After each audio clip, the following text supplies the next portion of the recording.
Hello, everyone, and welcome to Beginnings, the show that asks, where do creative people come from? My name is Andy. I'm the host of the show and a writer and performer based in Los Angeles.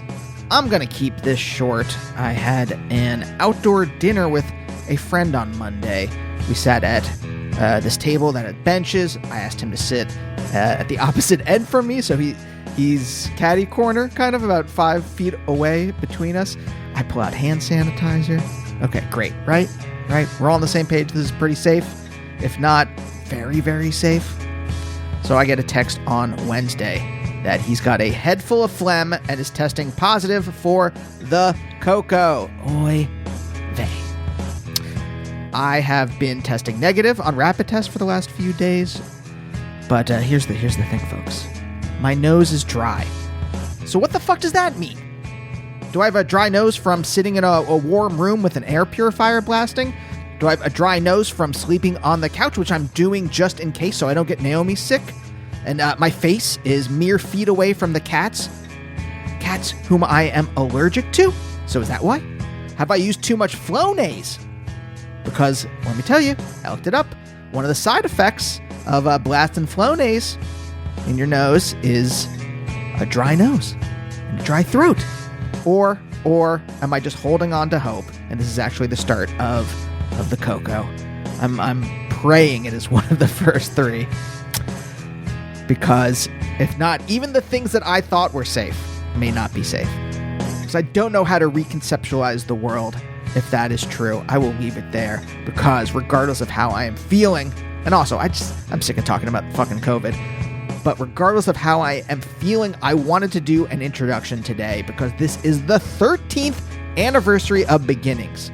January 2010, I started the show with my then writing partner, Mark, who's now a editor, I believe, at The Dodo. At the time, we were baffled by how people actually got to have jobs in entertainment. We were both just coming from Pennsylvania, had no connections in this industry, and we're baffled. How do we do this? The thing is, though, that topic burnt itself out pretty quickly. Go back and listen to the first handful of episodes. The answer is basically don't be an asshole. Work hard, network non-cynically. That's what I say. Find friends, actual people you like to work with. I guess if you're a sociopath, you can network cynically. That works too, I guess, for you. Also be talented, or I suppose cultivate your talent. These are all lessons. I mean, these are lessons for everyone, but specifically if you are coming into this industry and you are working class, if you are middle class, that's kind of the shape of things. If you're coming from the upper crust, you could go to a fancy private school or college, you could be a Nepo baby, etc., etc., etc. The point is, after we kind of figured out this stuff, we started to pivot to talk about people's real beginnings. What is it about the early part of their lives that makes them want to make art for a living? Where does their ambition come from? Or really, I suppose this is the underlying question. For everyone that wants to be creative and share their art with people, what is it that makes my guests pursue that when they could easily have done many other things? As you'll hear about on today's episode, my guest was a lawyer.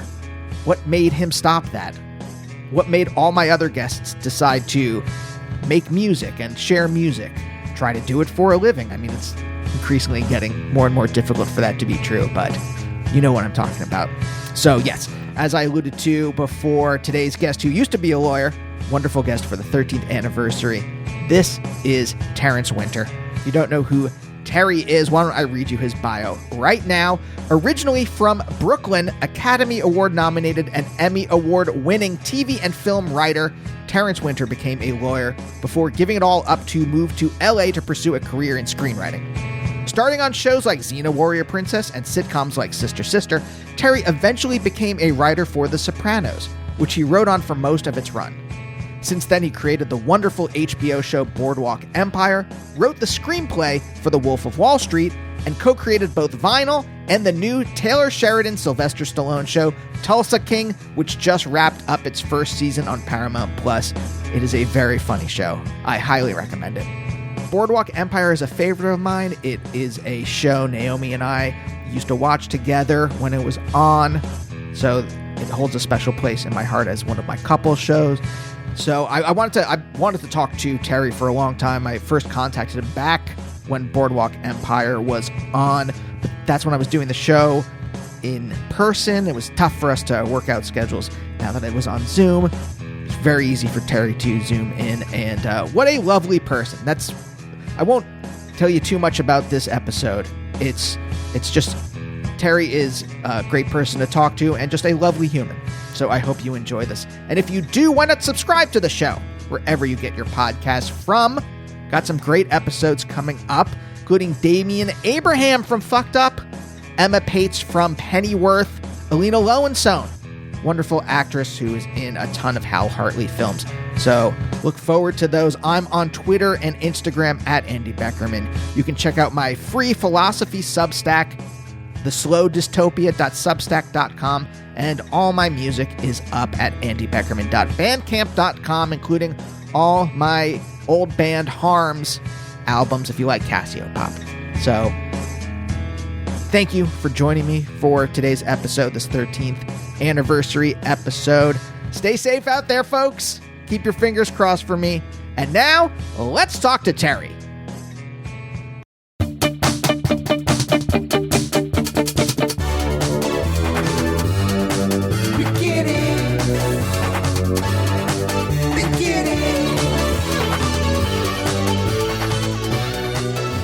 I went to do research on you last night, and I saw that you did a 4-hour interview with the Television Academy already. Yeah. They couldn't shut me up. That goes over all of this. First of all, you are nothing. I drew a picture in my head of what you would be like. You were nothing like that. You were. I'm afraid to see that picture. The picture was just like a kind of. I had imagined you as a stern. What's the word I'm really looking for? Asshole? No. If I had imagined that, I would have tried to back out. No, just someone who was just very serious about everything, and then you're very jovial, and I'm I think you know what it is. I confuse the writing.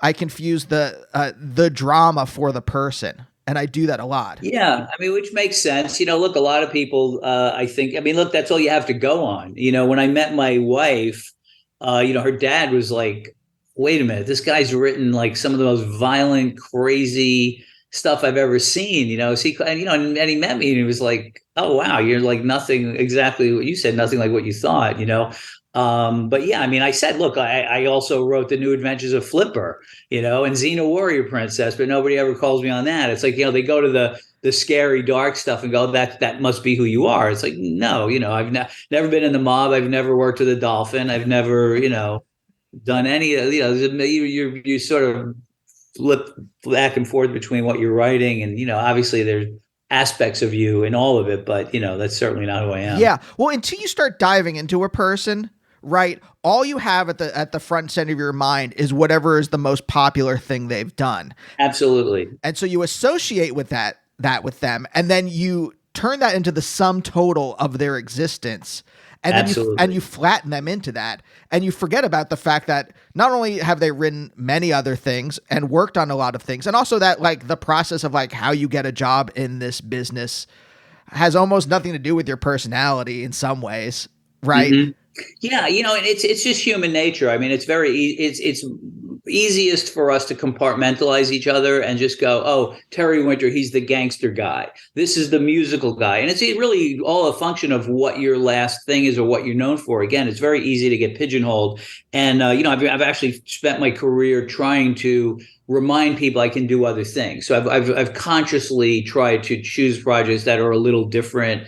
I tend to gravitate toward crime and gangster stuff in general, but, Wolf of Wall Street was a good example, crime, but white collar crime, little different, things like that. I've written on sitcoms. I've written, like I said earlier in my career on a really eclectic group of shows. So, but you have to take it upon yourself to remind people and say, no, I'm actually a lot of different things. And then the other thing that makes me think of then is how much do you do that to yourself?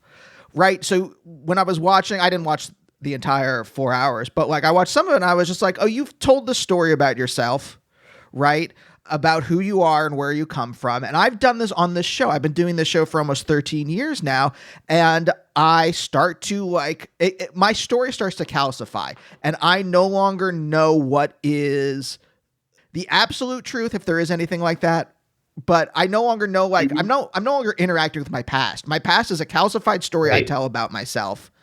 Yeah. And I'm wondering if there were, like, if you've thought about, like, how much of your past is you and how much is your story that you've turned into a narrative? That's a great question, and really interesting to think about. You know, when I think about the idea of like writing a longer memoir, a deeper memoir, it's much more complicated than the 15-minute story of how I got from where I started to where I am. You know, that's the fun, entertaining version of, you know, the craziness of, you know, growing up in Brooklyn and having one career as an attorney and leaving that and coming in. You know, that's all very, you know, boom, boom, boom, and it's fine and it's very easily digestible and it's amusing. You know, there's a lot of emotion in that and a lot of pain and a lot of self-doubt and a lot of you know, lonely, long nights spent in front of a you know, blank computer screen and self-doubt and all the stuff that goes with that. And that's really the story. You know, and it's much more in depth, and ultimately, I think will be much more satisfying for me to get it down and get it out there, and just sort of say, yeah, this is the real story. And I would like to do that at some point. I'm not quite old enough yet, but I would, you know, I'm a big historian and I'm my family's historian. So I would kill to read my great grandfather's bio, you know, like his own analysis of his life, or just even, you know, I'm a big journal kid. I've kept a journal for over 20 years daily. You know, like literally, you know, I can go back, like my kids are 14 and 15 and there's not a day of their life that's not chronicled somehow. And it's not like in-depth stuff, but it's just what we did today. And that's I love that. And I love the idea that 200 years from now, somebody could read that and go, oh my God, this is so interesting. Or hopefully they'll find it interesting, or maybe they'll never read it. But for me, that stuff is great. And I love keeping those records in that journal. Have you gone back and looked at any of it? Has anything been surprising? Yeah. I mean, I sort of went down a rabbit hole about a year ago and read, like, you know, the year my wife and I met, you know, or started dating rather. And just like, and it's amazing, you know, how your brain works, things that you would never ever remembered again. Like, oh my God, I remember that night, that dinner. I remember exactly, you remember so much of it. It's all just back there in the computer. And you get your memory jogged by, you know, a sentence. You're like, oh wow, yeah, I totally remember that night. And it's pretty amazing, you know, or you go like, oh my God, that's where we were. That's how I was feeling at that moment in time. And like, you couldn't predict the future, or, you know, go back and read, like, you know, the first day on the set of Boardwalk Empire. Gee, I mean, I hope this works. I hope people like this, you know, and then you just go, you have no idea what's going to happen. Or, hey, I got a call from a producer named Alexandra Milshon who wanted me to read the galleys of this book called Wolf of Wall Street. I don't know. It sounds a little dopey, but I'll read it, you know, like, oh my God, you know, I had no idea, you know, that was going to be a life-changing book, you know, for me, you know, and when the day I got it, I was like, I wasn't even sure I was going to read it, you know, so it turned out to be, you know, one of the biggest things I've ever worked on. Do you think the story that you tell about yourself is accurate when you go back and read this and you're like, okay, yes, who I am as the existential journey I've been on, what I say about myself now actually is bared out in what I was saying about myself 10 years ago? Yeah, I think it is pretty accurate. I think the easily digestible version of my story is pretty much who I am. You know, I was always, you know, even as a little kid, always a hustler, always like, you know,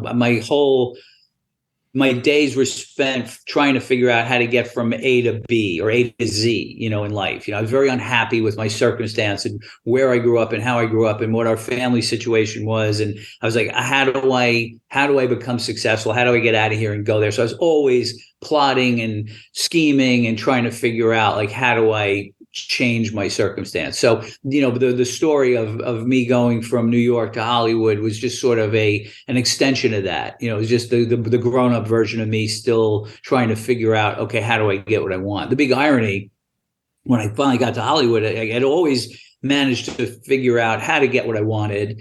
And I finally got to Hollywood and I finally found the thing I really, really wanted. And I felt like I couldn't get in. and it felt endless to me. It took me 2.5 years to break in, which I know is very quick, but to me, it felt like an eternity. And I thought, man, is this ever going to happen? Or am I going to be that guy that people heard about? Like, oh yeah, I remember that. I remember hearing that name. Yeah, he was talented, but he never got a break. And am I going to be that guy? And then I just like, no, I refuse to stop. I'm going to make this happen. Oof. This is I'm touching my chest right now. It's the surus of recognition. It's that kind of like that feeling in my chest where I'm like, it's the exact same feeling that I have felt. I was a philosophy professor before I came to do this stuff. And it's the same kind of like, I don't know if I want to call it like sadness or something, but just like a kind of like, I don't want to be doing this. I know there's something I want to be doing that fits me in a more deeply existential way that like feels right. And how do I get there? And even now that I'm here now and like I guess, I mean, I make a living doing this stuff, but it's still like, like this morning, I just like a friend got a show and I was like, hey, if you need a writer, and they emailed back, they're like, we're prioritizing blank, blank, and blank. And I'm just like, okay. And even then I'm just like, you can't hire me, your friend. And so there's still this like that kind of just like, I'm doing it, but I'm not everything everything I want is not in my grasp. And it's still a hustle. Yeah, it's painful. I remember when I first got here. I mean, I couldn't watch when I first got to LA, and I started out. My initial aspiration was to be a sitcom writer. I couldn't watch sitcoms on TV. It would get me so anxious, and I'd be like, I would feel like I can't. I remember I got rejected for Blossom, a show with Mayim Bialik. I sent some sketches and they said, well, we don't think your material is quite up to the level of Blossom. I was like, are you fucking kidding me? I can't get a job on Blossom? I mean, not to take anything away from Blossom or whoever ran that show, but I was like, it was so painful for me to watch these shows and go, I know I can write this. I know I can do better than this. And I remember why I went to see the movie The Player, which had just come out. I think it was like 92.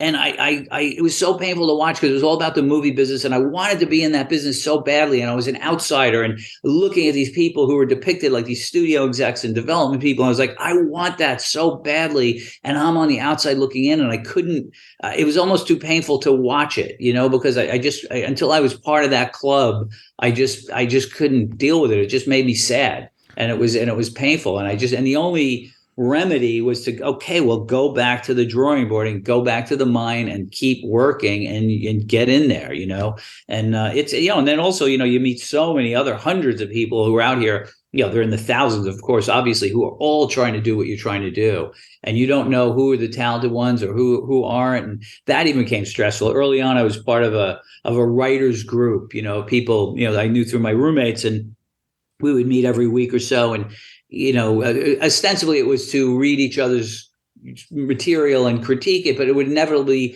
boil down to who got a meeting at Warner Brothers and who got an agent to read their script and all this bitterness. And you're like, oh, that's really great. Meanwhile, like, this motherfucker, God damn it, Holmes, so jealous. And it got to be so bitter that I was like, this is not helpful. I don't care what they think about my script. And I don't need to spend the rest of the week stewing over the fact that, there was a great quote. I think it was George Burns who talked about reading Daily Variety. And he said, it takes 20 minutes to read it and 3 hours to get over it. He goes, because you're reading about all these people. Oh, this guy got a deal. Jack Benny got a deal. Why him and not me? Like that kind of stuff. And it's so relatable. And it's not to say you'd want to take anything away or begrudge these people, but it's just, you're human. And it's just painful to see other people succeeding where you're struggling. And it's just, it's unhealthy. Oof, yes, it is. Okay. So then I have this question I ask a lot on the show is, okay, this is my theory. It may not bear out, but I think every one of us that has these kind of feelings has some kind of void inside of us. And I've realized that you don't fill the void with accomplishments. You fill the void with other stuff. And I'm wondering, A, do you have a void? And B, what is the stuff that is actually filling the void? Because every time I get an accolade, it makes me feel nice for about 10 seconds.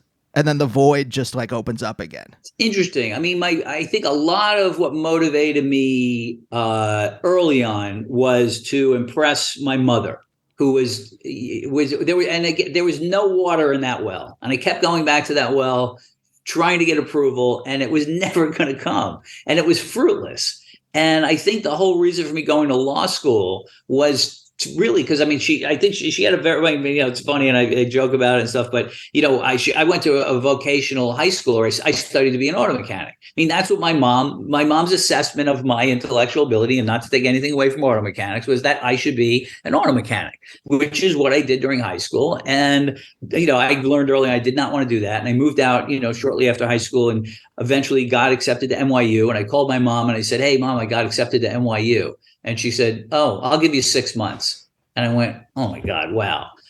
Thanks, Mom." And continued on, you know, student loans, the whole bit. And then a few years later, I got accepted to law school. And I said, "Mom, I got accepted to law school." And she said, this is a direct quote, "Oh, another one of your harebrained schemes." I was like, I said law school, not heroin dealing. And I was like, and then, you know, when I graduated and I got sworn in, you know, before the bar in New York, she was there and she said, "Well, I guess you were always a late bloomer." I was 27. I was like, okay, you know, so like there was just no pleasing this woman. I was like, here, I have the diploma written in Latin that says I'm smart, and I was just not getting it. And, you know, it says a lot about me psychologically. I didn't go to Hollywood until after my mother died. You know, and I felt like, because if I ever had to look that woman in the eye and say, "Hey, I'm going to quit being a lawyer, I'm going to move to Hollywood to be a screenwriter," I don't know that I could have psychologically borne the brunt of whatever insulting, horrible assessment that would have come my way. You know, and I'm almost embarrassed to admit it, but I mean, it's almost a psychological frailty on my part. When she died, I was like, oh, okay, I can be whatever I want. I'm going to, you know, it doesn't matter what anybody else thinks. Yeah, we're so tied up in what our parents think of us. And that's always the barometer of, you know, what, are you loved? Are you successful? How do you feel about yourself? If your mom doesn't like you, if your mother thinks you're an idiot, you're probably an idiot. I mean, that's what you think, you know, and I luckily, I was able to think, I don't think she's right about that, you know. And I have 4 older siblings, and we all went through it, you know, in our own ways. But you know, so the void was, you know, I was looking for validation from her that never came, and then she never saw she saw me succeed as a lawyer. And when I say succeed, I put quotes around that. I was the worst lawyer in the world. I absolutely hated it. Was terrible at it. Did the law profession a huge favor by leaving. And the thing I really wanted to do was what I do now. But I couldn't bring myself to say that out loud because it just sounded so ludicrous. And especially where I grew up in Brooklyn in the 60s and 70s, like, you didn't go to Hollywood. I mean, you did. What are you kidding me? There was no film production in New York. You wouldn't dare tell your friends, "I want to go to Hollywood and be an actor or a writer." They'd laugh at you. They'd throw you in the frigging creek. I mean, it'd be like, you know, that's something other people do. That's something other people do. And it wasn't, you know, until, again, I was 29 when I finally came to the conclusion, you know what, I don't care.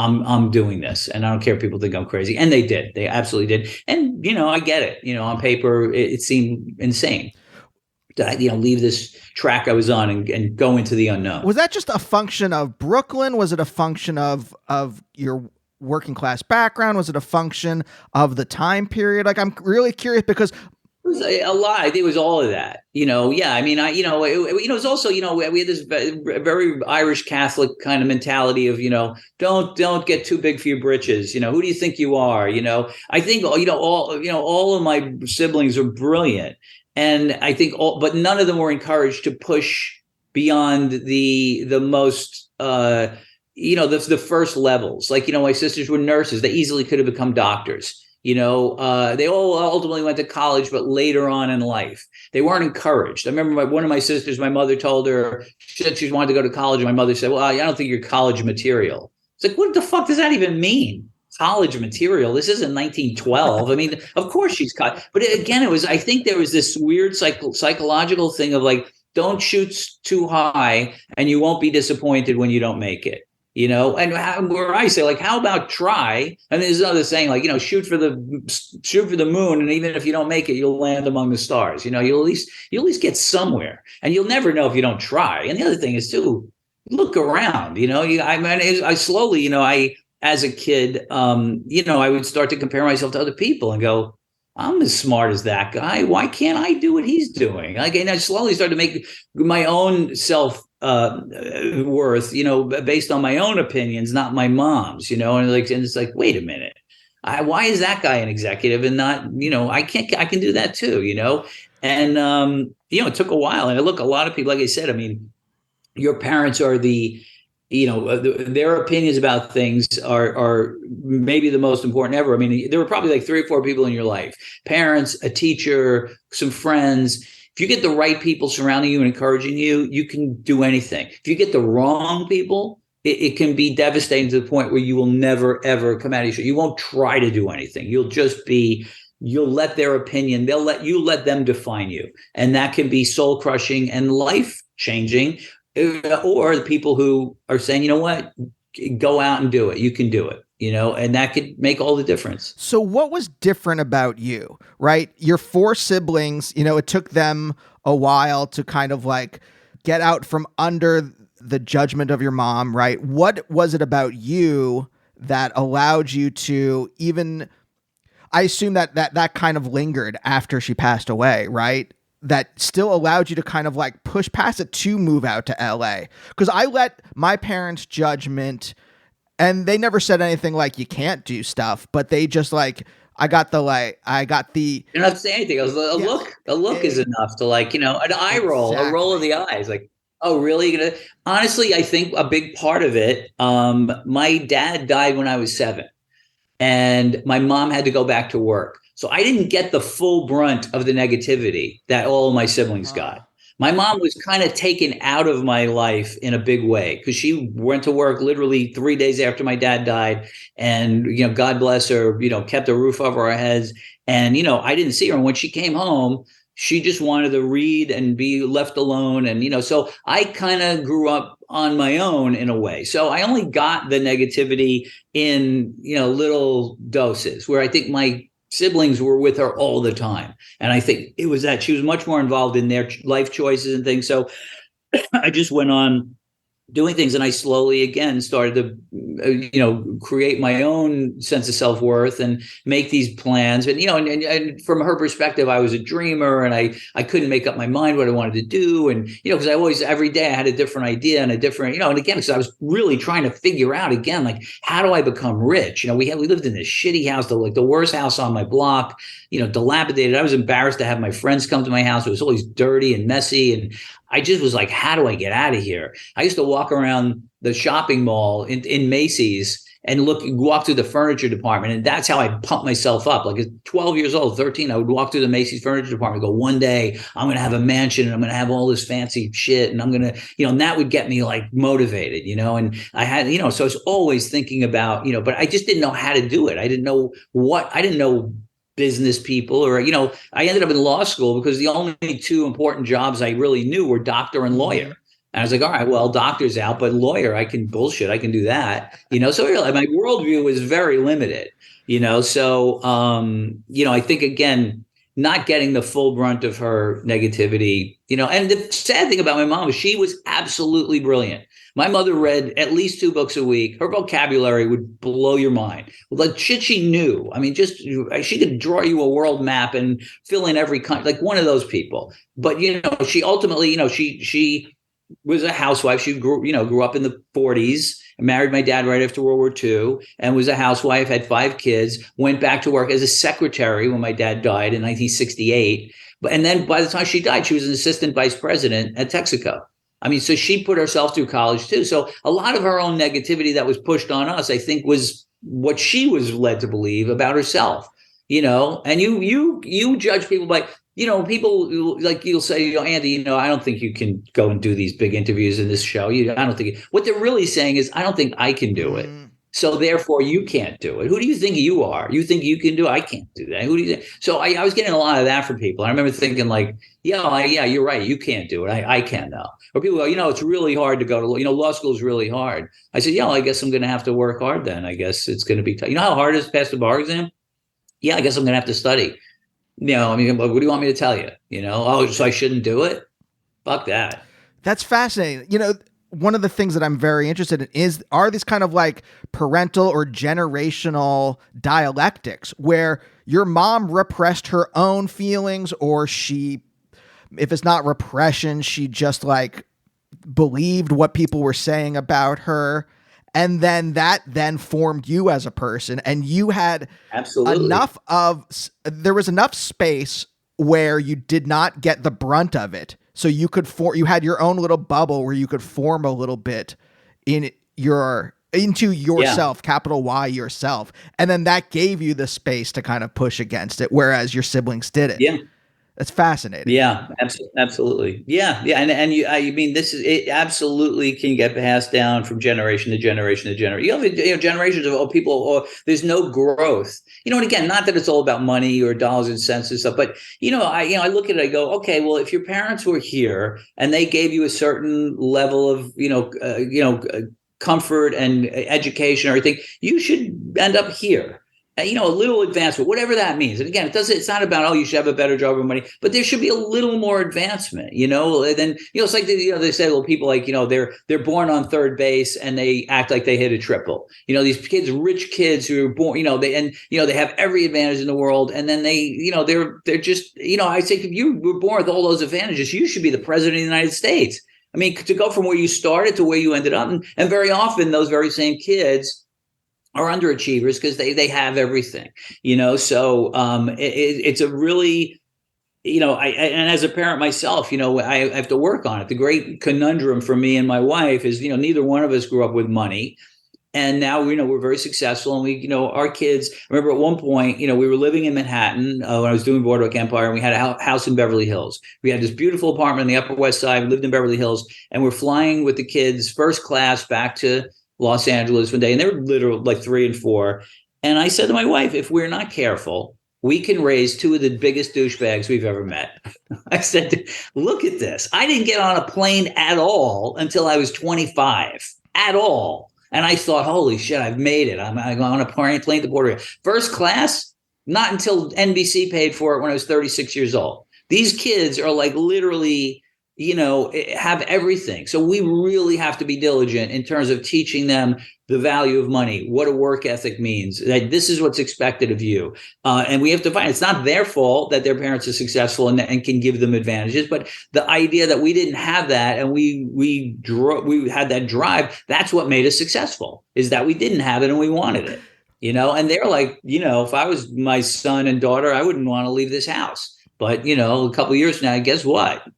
You're off to college and then go figure it out, and it's a lot of work to get that through their heads. Yeah.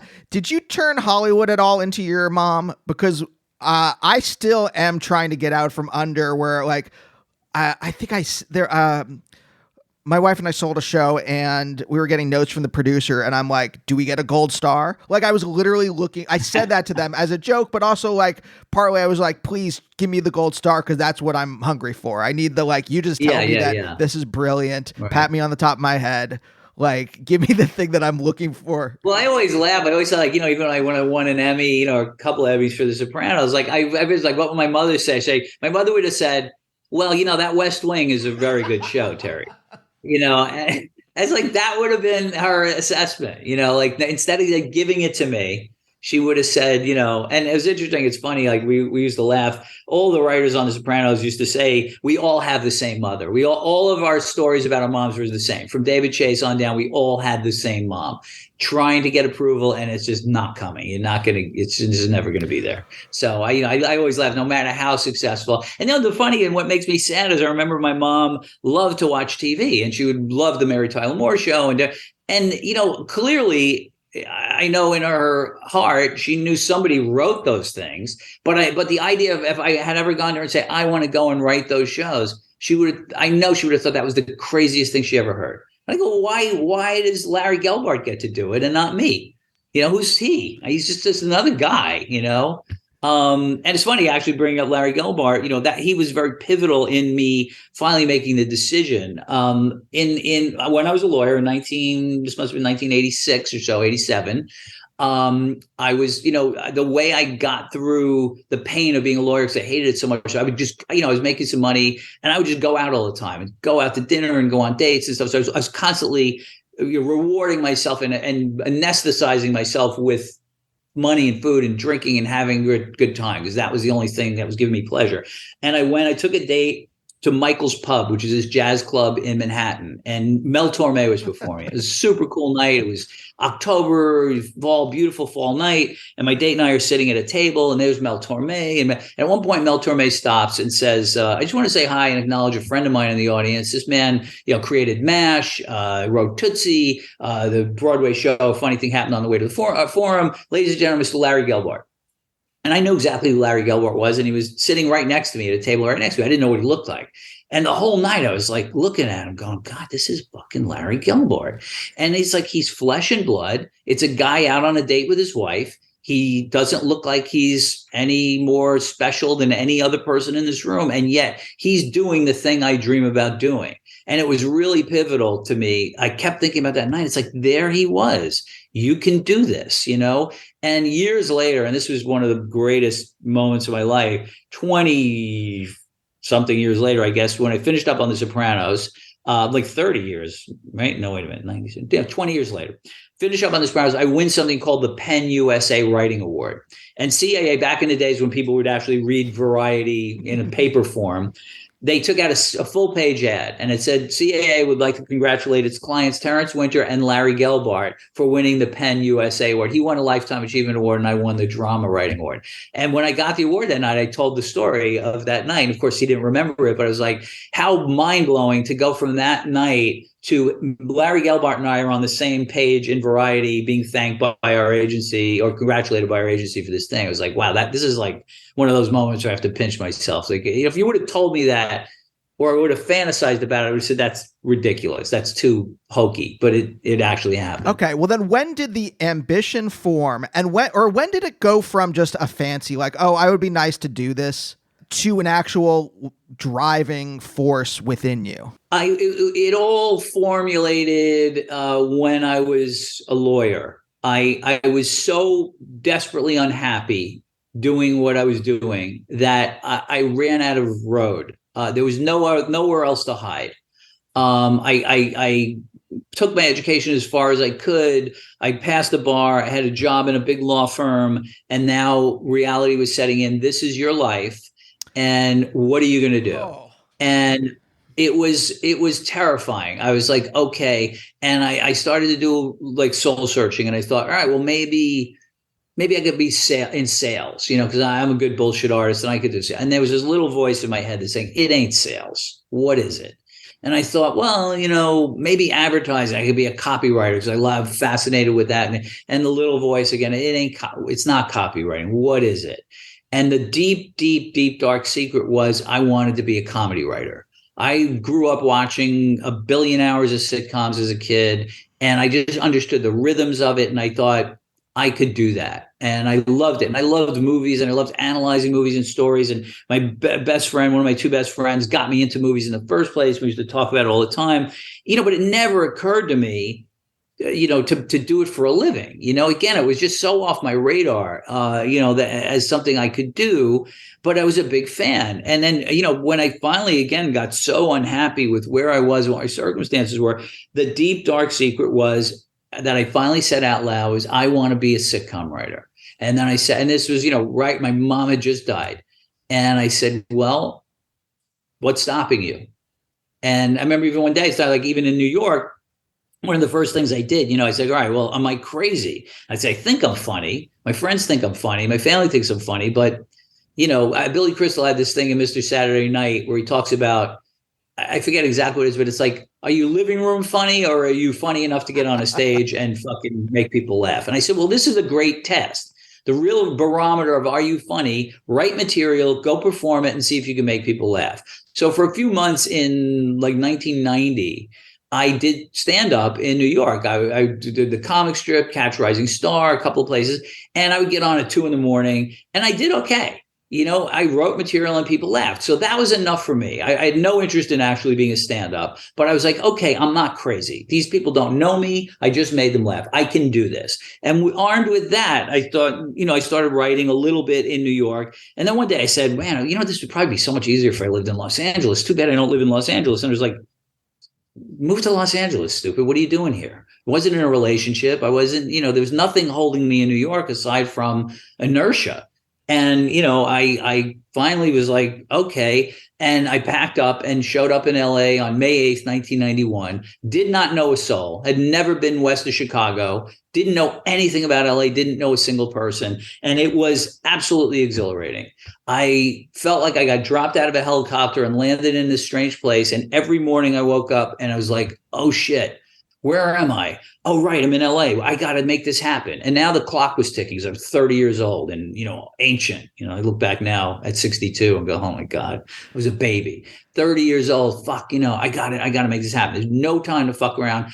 I lived, breathed, and ate being a writer. I was like, I am going to figure this out and teach myself how to do this. I'd never written a script before, but I said, I know I can do this. And I am going to study the art of sitcom writing, and I am going to make this happen. There's something really great to be said of taking yourself out of your comfort zone.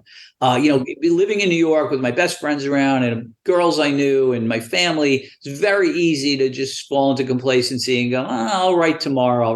In LA, there was, again, you're just the shock of being in a different place and also knowing why you're there.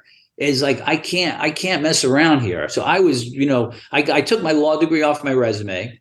I got a job as a paralegal at Unical, the oil company downtown. And I just needed a 9-to-5 job. They didn't even know I was a lawyer. They thought I was like the smartest paralegal ever, apparently. I was just like, and my boss, like once a month would go, you should go to law school. I was like, I don't think so. I just needed a 9-to-5 job that paid my bills and then I could come home at night and write. So I'd be home by 5:30, I'd eat something and I wrote every single night. And I was like so hyper focused on this and then trying to figure out how to get it to the next level.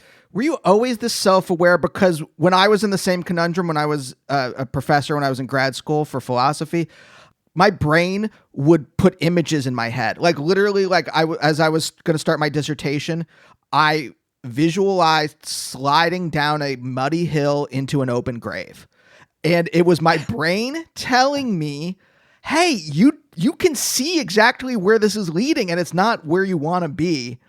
Yeah. You got to do something else. Right. But I couldn't, like you said, you had a little voice. I couldn't admit it to myself that, again, like I come from like a pretty middle-class background and I didn't have any extra money. I didn't have a safety net. And so I was getting a stipend to do this. Yeah. And it was like, I'm going to give up free money to moved to New York to try comedy. Like it was real, like this was this kind of struggle that was going on in me, but I wasn't self-aware enough. And I had to my brain had to just sabotage me until I eventually went to New York. Right. And I'm kind of curious if you've always been a self-aware person. I think so. It's funny. That sounds like an endless loop. I think I'm self-aware, but am I aware enough to know that I'm not self-aware? I think so. I think I was spent a lot of time laying awake in bed at night trying to figure it out. Like who am I? What do I want? And how do I get it? And again, but I mean, a lot of self-denial, not self-denial. Denying the truth, again, like thinking, oh, this will make me happy. Or, I spent the first part of my life thinking the thing that would make me happy was being rich, because that was what a good job was when I was a kid, is being rich. So how do you get to be rich? And then, the idea of liking your job wasn't even in the equation. I thought everybody hates their job. So I'll get a job that pays a lot of money and at least I'll be rich, So being a lawyer, even initially, I was like, even though I wasn't really interested, like day one of law school, I was already like, they lost me like at 45 minutes in. I was like, well, what am I doing here? But I was like, well, what are you going to do? This is it. So I thought, well, I'll just, I'll make it work. And the idea of being happy, so it's funny, the irony for me, it wasn't until I said, I don't care about the money anymore. I just want to do what I want to do. I want to write. And when I got to LA and like I was eking out a living, even as an aspiring writer, living with two roommates in an apartment, but I had my own bedroom and I had my own bathroom. And I was like, okay, I'm eating and I'm doing what I want to do. I said, if it doesn't ever get any better than this, it's still better than being an unhappy lawyer, making a ton of money. Because I would have been one of those guys living a life of quiet desperation, who just, drank and, ate myself to fucking an early grave, just trying to like amuse myself. And I would have been bitter as shit because I knew in my heart I wanted to try something else and I never tried it. And what would have happened? And all of those regrets. And I said, you know what? Even if I fail, at least I know I tried, and I can go. I don't want to be looking back when I'm 80 years old and going, what would have happened if I went out to LA? I wonder if that would have worked out, So, yeah. Yeah. Was there any shame? And I wonder about this just because you said you grew up Catholic. I don't know how Catholic. Was there any shame from that? Because I always think that always pushes against some of this stuff, right? That you have these desires and you have this existential wish for yourself, but then sometimes, like, I'm Jewish, so there's this kind of like Jewish shame stuff that creeps in. And I know that I have a lot of Catholic friends. I know we have a lot of like consonants over that kind of stuff. And I'm curious about that in your early life. Well, the Catholic Church lost me really early on. Like, even as a really little kid, I was like, none of this is making sense to me. So my family was religious, they went to church, but not overly so. And again, I went to Catholic school till the 8th grade. But I even by 2nd grade, I was like, none of this was really adding up for me, It just didn't work. So I kind of went through the motions because I had to, my mother would make me go to church, but it was, very early on where I stopped doing that. And then it's funny, I married into a Jewish family, as my kids are Jewish, my wife's Jewish, and that, it's funny, I even say now, like, if you didn't tell me anything about religions and didn't present religion to me until I was 20 years old or so and said, you got to pick one, I'd probably be a Jew. It's, of all the major religions, it makes the most sense to me. I like it. I love the rituals. I love the history. I love the family aspect of it. It's just not as harsh and judgmental as Catholicism seemed to be. I mean, ultimately, I probably would have picked no religion, but if I had to, be held a gun to my head. So it didn't really factor into any of my decisions. It did. My mother paid lip service to stuff like that, or guilt, or what does God think, or it's like, I'll square it away with God later. I came home with a hickey on my neck once, and she made me go to church the next day. I was like, okay, what is gonna happen? It's like, Jesus gonna make me not be horny, not be a horny teenager? I mean, what do you think is gonna happen as a result of this? So but yeah, it's the whole concept of it is kind of ludicrous. Yeah. Was your mom this negative before your father passed away? I was so young, so it's hard to remember. But I mean, trying to think of what my siblings. I think probably, my dad was kind of the happy-go-lucky, laughing guy, funny all the time. My mom was much more serious. I've even described my relationship with my mother. I've always said, I was the parade and she was the rain. I was fun, goofy, silly, getting into trouble all the time. And she was always the, buzzkill, whatever it was. Again, or that look of that disapproving look of, whatever it is you did or whatever it is you said or whatever grandiose plans you had, she would shoot you down in 2 seconds, and it's that was kind of thing. So I think my dad was, was kind of like me. And it's interesting, when I was in my early 30s and in therapy, and I'm apparently like a carbon copy of my dad in terms of what he looked like and how he sounded, his sense of humor. And I've met friends of his going, oh my God, you're like the spitting image of your dad. It's ridiculous. So I had a therapist say to me, in talking about my relationship with my mother, he said, do you ever think your mother looks at you and sees your dad and she's actually reacting to your dad and not you? And I was like, no, I never occurred. She goes, yeah, my siblings say, they had, their marriage got rocky. They had 5 kids, they fought about money and the other usual shit people fight about. He says she might be looking at you and seeing, oh, he's just like his dad. When you got these big, Ralph Cramden plans, like your dad probably had. She's like, oh, another stupid idea, and she's reacting to that. He says, you might maybe not take it so personally. And I was like, wow, that never occurred to me, but that was interesting. Wait, was your dad a dreamer? Is there stuff I saw in the interview? He fought in World War II, and then he became a PR person. Yeah, he worked in public relations at Texaco, but he was a musician. He was an incredible artist, natural, not self-taught, incredible artwork that he drew. He was one of these people who could sit down and just play the piano, actually, That's my dad's piano right there. It's a 1948 Steinway upright. He could just play the piano, literally sit down and play the piano with, two hands, like the whole bit. Composed music, but he didn't know how to read music. He was in a barbershop quartet, had a beautiful singing voice. I had heard that he actually wrote a spec sample script for the Honeymooners at one point, which of course, my mother was unsentimental, was lost or thrown out or whatever. But it's like, God, I would kill to have read that.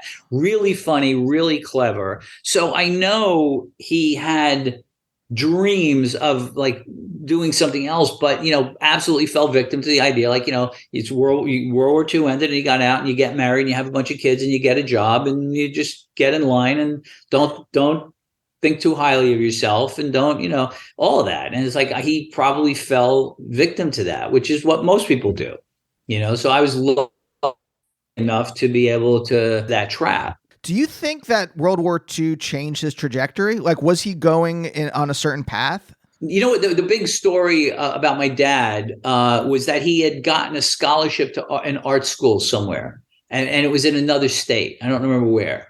And he was offered a scholarship to an art college. And my grandmother, his mother, guilted him out to the point where he didn't take it and he didn't leave. She was like, "Oh my God, you're going to leave me and go to Chicago?" And he passed on it and stayed home. So that, I think that probably changed the trajectory. And then World War II came, and then it was just, you were obligated, but I think just by, the Japanese bombed Pearl Harbor, and, he and all of his friends were at the recruiting station the next day. And he actually was rejected. He had a bad shoulder, and he was rejected like 3 times, and he just kept going back until they took him. And then he got in, and then I think 2 years in, his shoulder became such an issue that he was discharged and then spent the rest of the war working. He's still in the Army. He was discharged from like active duty, but still he worked like as the assistant to a colonel at the Brooklyn Navy Yard for the duration of the war. And it's interesting. I shot Boardwalk Empire at the Brooklyn Navy Yard, which is now Steiner Studios, is now film studio. But that's where my dad spent like 2 years. And then when the war ended, he went to work for Texaco, and that's where he met my mom, and that was it. So, did you know this stuff when you were a kid? Yeah, pretty much. Yeah. I mean, I grew up. I mean, the soundtrack of my childhood was barbershop quartet music. My dad and his friends rehearsing in our living room. To what end, I don't know. But it was like, just imagine, I think, somebody said like the answer to the question is there music in hell? It's like, yeah, it's barbershop quartet music. So I like to sleep every night, hearing that stuff. And yeah, I just remember him. I remember sitting around the dining room table, everybody laughing, like my father he's very great with wordplay and puns and all that stuff. And again, and my mom being like one tick behind, in terms of like humor. She had a sense of humor, but she wasn't funny. She wasn't a funny person. I mean, that's like the understatement of the year. She's like really not a funny person. It's amazing. It's just like, it reminds me, you're younger than my parents, but this kind of reminds me of my grandparents' dynamic, and my grandmother being a very kind of like negative person and like fearful person. I mean, obviously, I don't know like what I keep bringing up the Holocaust, and I'm like, well, they were talk about, if anything's going to sour you on the world, I mean, it's like, the fact that they tried to literally obliterate our entire culture. It's like, you kind of get a little reticent about, going out in the world, and, I totally get that. But yeah, I mean, but it can be, it can then stifle generations to come, I mean, it's really, it's incredibly impactful. And, also people who lived through the Depression, the same, that whole generation of the idea, like, you better save your money. What are you buying? What are you being so frivolous and buying, 2 sets of shoes, like that sort of shit. It's like really, it had such an impact on people. And also the idea like, you get a good steady job, and, you get a pension. And, in my neighborhood growing up in Brooklyn, when I, graduated, most guys I knew, you took every civil service exam that was available: cops, firemen, transit, sanitation, whatever, correction officer, whoever called you first, that's what you did for the next 20 years. And then you got a pension, and then you maybe got a job, doing aluminum siding. But that was it. And that was perfectly, and it didn't matter if you were going to be a garbage man or a cop. You might have had a preference, but it's like whoever called you, that you took that job. because that was a good, solid job with union and medical benefits. And it was like that was like a golden ticket. So the idea to say, like, I'm not going to do that. I'm going to go to college. I mean, friends of mine were making fun of me when I was in college because my whole college was financed through student loans. And I remember when I was graduating from NYU, I actually had a professor, a really pivotal guy in my life, a guy named Jerry Schwartz, who's a editor. I think he's still an editor with the Associated Press. And when I was graduating, I had a journalism class with him, and I asked him to write me a recommendation for law school. And he said, yeah, I'd be happy to. And he wrote me a recommendation, a really beautiful letter. And then when he gave it to me in a manila envelope, he said, there's another letter in there for you personally. And I said, oh, okay. And I read that letter, and that letter said, please don't go to law school. Please be a writer. And I went, holy shit. And this was the second grown-up who told me I was a good writer. I had a high school teacher who actually told me I was a good writer. And I actually explored the idea, like, what does it pay to work for the Associated Press right out of law school? And it turned out it was less than half of what I was making as a doorman at the time. I was working as the midnight to 8 doorman in a building on the Upper East Side.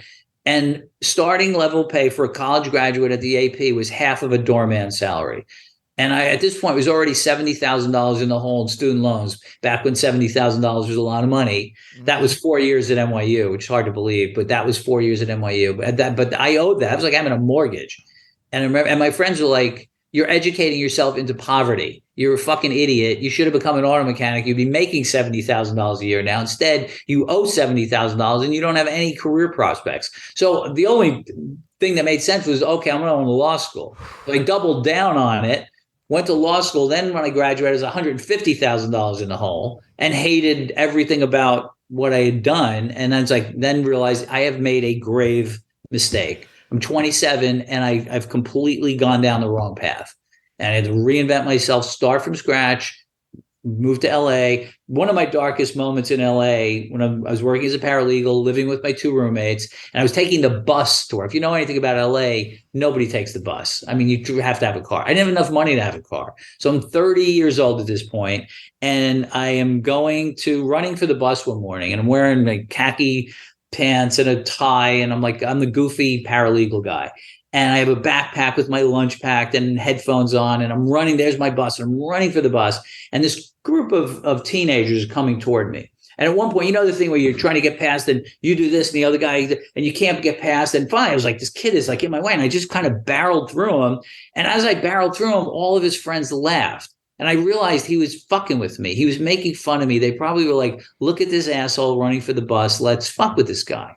And I remember getting on the bus and thinking, you're 30 years old. You're an attorney. You're taking the bus. Teenagers are goofing on you. What are you doing? Oh, my God. It was such a dark moment because I hadn't made it as a writer yet. And I was trying to get an agent. And I was like looking out the window, and I let myself fall into this 20 minutes of despair. And then I was like, fuck that kid. I'd love to find that kid right now and punch him in the face.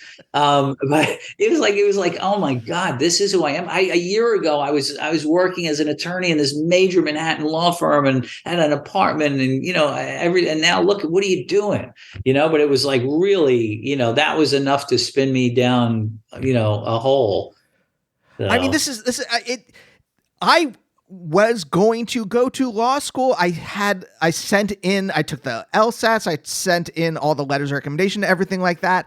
And I had a panic attack this one night where I'm just like, you want to study the law? You don't like, why? Yeah, you hate, right. This is the worst part of philosophy is like the close reading and this word means 2 different things. And so this is how this sentence. Look, the fact that you were able to be that self-aware and honest with yourself and did something about it in that you didn't do it says a lot about you. I think that's great. A lot of people don't have the courage to not do because a lot of times I think law school is a really great way to stave people off you from like, oh, what are you doing? Oh, I'm in law school. You just bought yourself 3 or 4 years of people not questioning you. Oh, he's in law school. That's good. And then a couple of years after that, they go, what are you doing? And then you finally have to start accounting for yourself. But law school is a great place to hide. I always say if people if one of the qualifications to get into law school was having to work in a law firm for 6 months first, law school admissions rates would plummet by 80%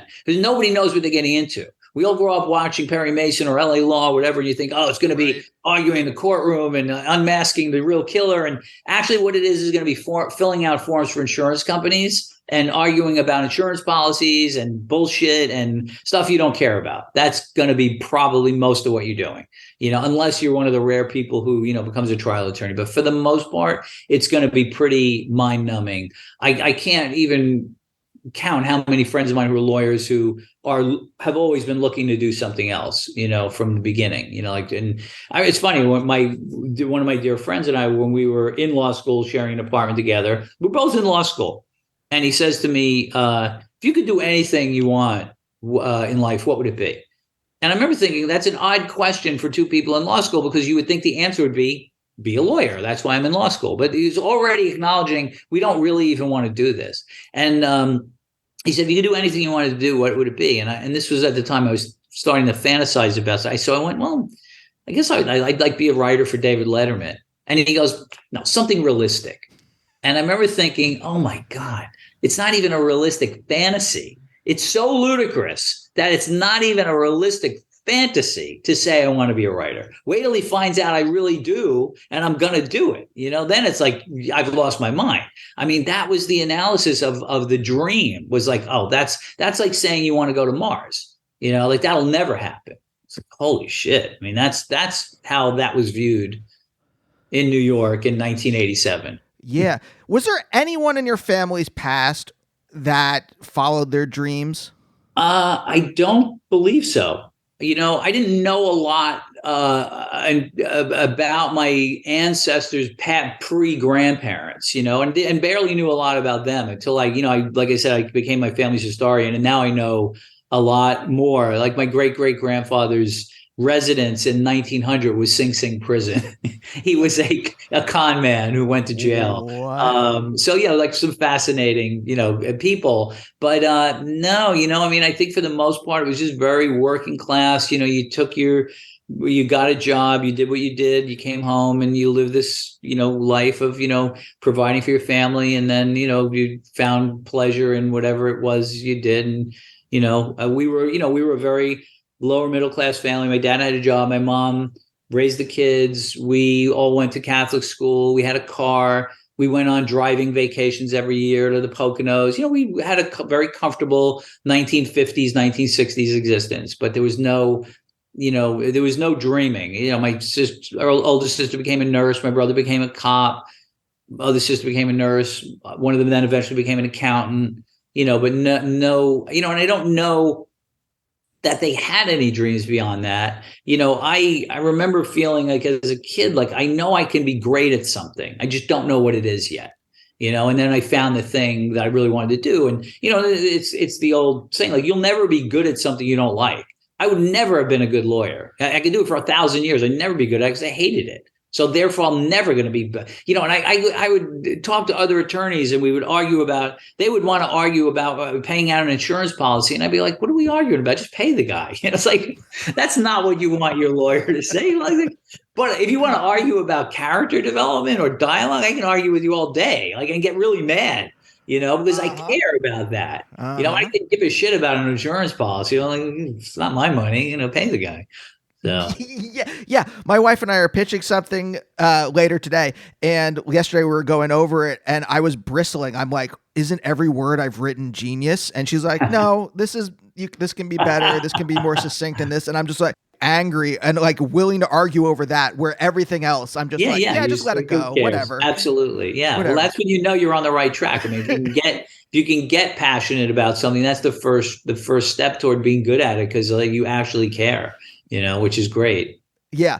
Okay. So last question then, or penultimate maybe, depending on the answer. Your next oldest sibling, how much older are they than you? 7 years. So it's 2 years, 2 years, 2 years, 2 years, 7-year gap. And which my mother told me they planned. I said, that's the dumbest plan ever. It's like, clearly and it's interesting. I was born October 2nd. So I go, oh, New Year's Eve. They probably had a couple of drinks. Is it a good time? Don't worry about it. Boom, she gets pregnant. And, they're Catholic and, that's it. You're having a kid. And that was it. I'm sure my mother felt like she needed another baby, like a hole in the head. And, apparently I was not an easy kid. I was, kind of wild and, pain in the ass. And then couple that with my dad dies, and then she got a 7-year-old, and, it's just a recipe for disaster. Yes, but okay, so I think this is the, I don't know about final piece of the puzzle in my mind, but like, I'm trying to figure out this bubble that you grew up in that kind of allowed you, because if no one in your family's past really followed their dreams and your siblings didn't, and you like, there's something about like seeing your dad had wanted to do some things in the arts, and it gives you that 7 years, like if with your sibling older, they were already humans, they were already full humans by that time. Yeah. Right. Well, I think they say after 7 years, it's as if you're an only child again. So in a way, I was an only child, but also in a way, I had very loving, doting siblings. My sisters like kind of took care of me, so they were my sisters, but they were in some ways aunts, they were older, like almost like that aunts and uncles in a weird way. So yeah. So that gives you that space to like actually absolutely. Like where like it's still a struggle. Right. Eventually you follow it, but like it forms in a way that you're not just repressing it. You are actually like, it's a beacon in some way. Yeah. Yeah. I mean, it's interesting too. I mean, they were role models in a way too. Like I remember my grandmother who lived with us used to always talk so glowingly about my older brother, who's 10 years older than me, and what a hard worker he was. And like, he's so diligent. And I remember always thinking to this kid, I want people to say that about me. I want to be like that, so I would follow his example. Like I always worked hard and hustled and did things like that. And, my sisters were, I got the love that I didn't get from my mom, from my sisters, who were my biggest fans in a lot of ways with things, so they were encouraging. So I did have my needs fulfilled in that way. But of course, you're always looking for your parent, to do it. So yeah. And then once you have that New York hustle, once you move out here, I mean, that's the thing that I recognized. I'm just like, oh, the people that kind of come up in Los Angeles don't have the same hustle that you do if you come up in New York. Absolutely. Yeah. I mean, I remember even, it's funny, my roommates, when I very first got here, my roommates, I had to get an application to become a substitute teacher. Like that was something I maybe was going to do. And I didn't have and I had to go all the way downtown to get it. And I came home, and my roommate came home one night, and I had the application. He goes, "How'd you get the application?" I said, I took the bus. He goes, "Took the bus all the way downtown?" I go, "Yeah, I needed the application. What did you want me to do?" He's like, "Well, oh my God." It's like, it must have taken you 3 hours. I was like, "Yeah, actually closer to 4 hours, but I need the fucking application. What would you have me do? I don't have a car." And he's like, "Wow." Like I said, like thinking to myself, he would have just not gotten the application. Yeah. That's not how you do it. You gotta put in the work. I was like, man, just figure it out, man. So, Terry, thank you so much for joining me today. Absolutely, my pleasure. I feel like I owe you a fee for therapy for an hour. Just send me a bill. This was very cathartic. You were a great interviewer, and you asked very insightful questions. So it was very, very fun. Really cool. Thank you. I appreciate that. There's my gold star. I got my pat on the head. And good luck to you with whatever it is you're pitching. And hopefully we'll cross paths down the road. I hope so. And certainly, if you ever run into me anywhere in person, please say hello. I will. Thanks. Thanks so much. All right. All right, man. My pleasure. Take care. Bye. See ya. Have a great rest of your day. You too. And we'll see you next time. Bye. Bye, oh, bye, oh, bye, oh, bye, oh, bye, oh, bye, oh, bye, oh, bye, oh, bye, oh, bye. Bye.